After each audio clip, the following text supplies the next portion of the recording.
Welcome back to The Journal. We're joined now by James Tate, who just quit his $80,000 a year job as spokesman for the Detroit Police Department to run for Detroit City Council. James, it's a pleasure having you here. Thanks a lot. Thank you so much, Lloyd. I'm going to ask you the same question I asked Charles Pugh before he left out of here. How did you come to this decision? Well, you know, it was one of those things where I thought about it and I prayed on it. I thought about it again. It's not an easy thing to do. No. But you know, you can either be a part of the solution or part of the problem, as they say. I didn't feel that I was being part of the problem because law-abiding citizen, going to work every day, involved in my community, but what more can I do? You know, I asked myself, what more can I do? So thought about it again and prayed on it. And finally, I made the decision that I was indeed going to run because I felt that my mission had changed. You know, it's really hard to leave a position where I was, not just for the money, that's not the issue. You really felt that you were doing something that impacts the community.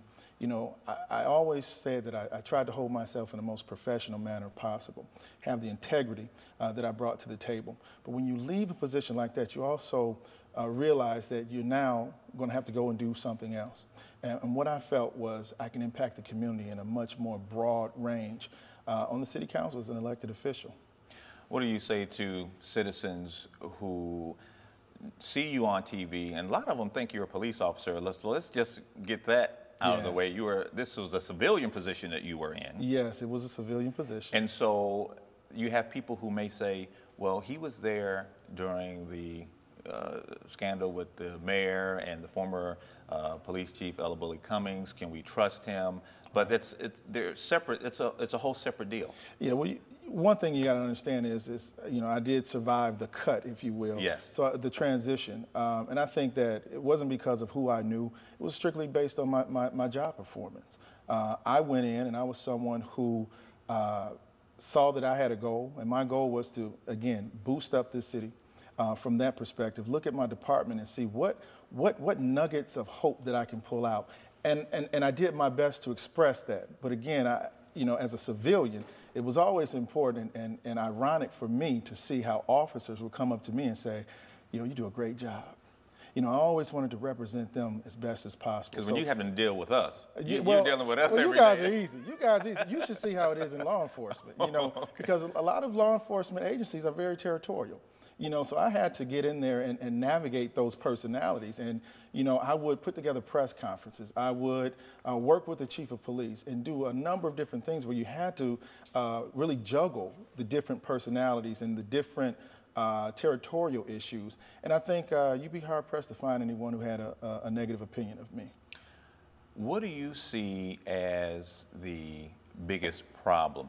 Before I even get to that, Charles being a reporter and being out and talking to people and covering stories is one thing. You were out with the police department. You saw a lot in these neighborhoods. Yeah. What did you see that hopefully you could change once you get to the table at City Council? Well, you know, being in the law enforcement field for the 5 years that I was, I saw, and I was also in journalism too. Absolutely. 6 years. So that's right. I got a chance to see it from both sides. But you see that, for me, it's crime and the pain that the families go through and the pain of the people in the neighborhoods. Now, I'm also a resident, so I don't just see and feel this pain when I'm out on a crime scene. I see it in my own neighborhood as well.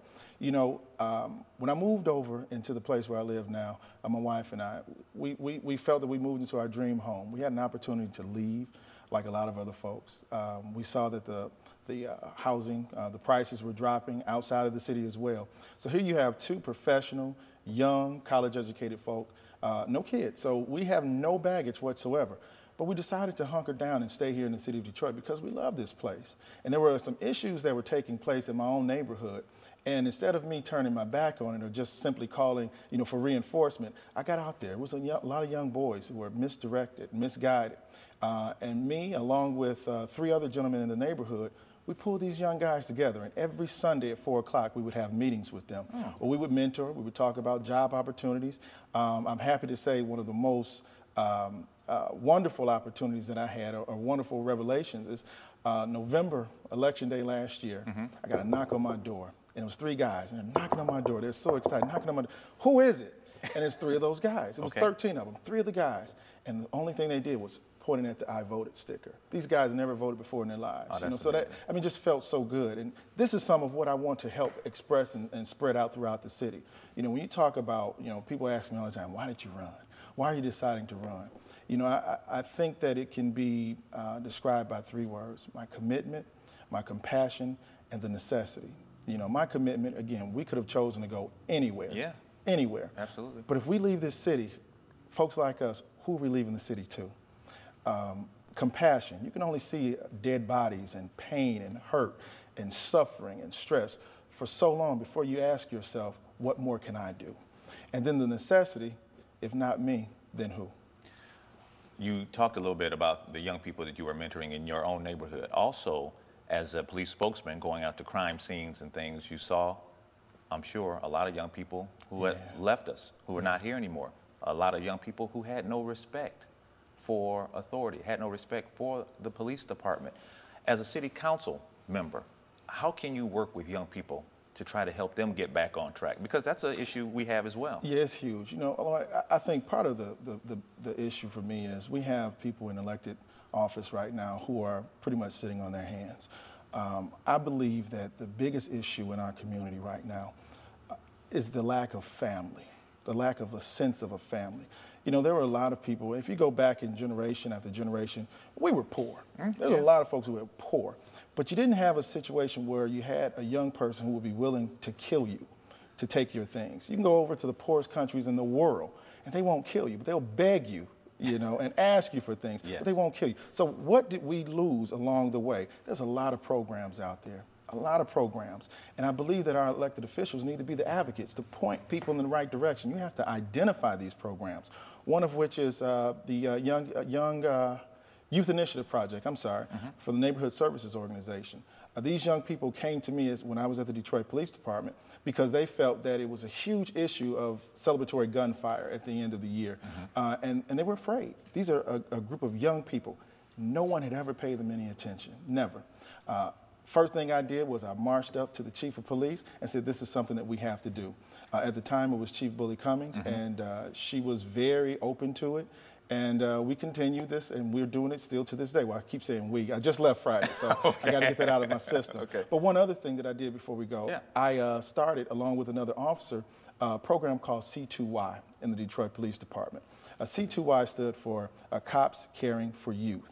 And these were officers who volunteered their time. It was a partnership with Big Brothers Big Sisters, a partnership where these officers would donate their time off duty to mentor young people, many of them at risk. Some of them had parents who were incarcerated. So now you have young people who have an opportunity to see officers in a different light, but also see a responsible adult, period, in a totally different light. And a lot of them don't have a chance to see that. Do you see that city council members need to, of course we have budget issues, of course we have ordinances and things we have to deal with on a day-to-day basis, but do you see that when we're not in session or when they're not in session, that they need to be more engaged in the community and going out and meeting the constituents who put them in office? Absolutely, Lloyd. Like I said, they should be the biggest advocates of our community.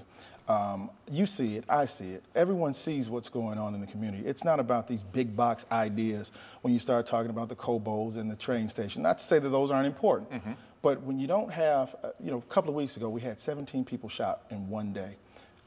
It's not a secret. We had a young girl who was killed in a hit-and-run accident. The bad guy just walked away. That's not a secret.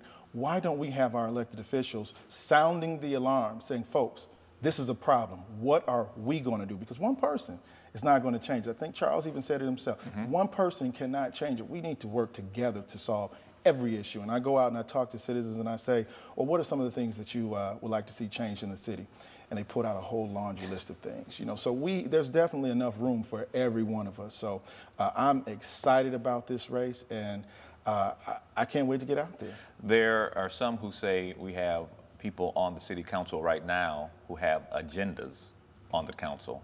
If you are lucky enough to be a city council member, will there be an agenda for James Tate, or is everything out on the table? Well, my agenda is that I just want good government.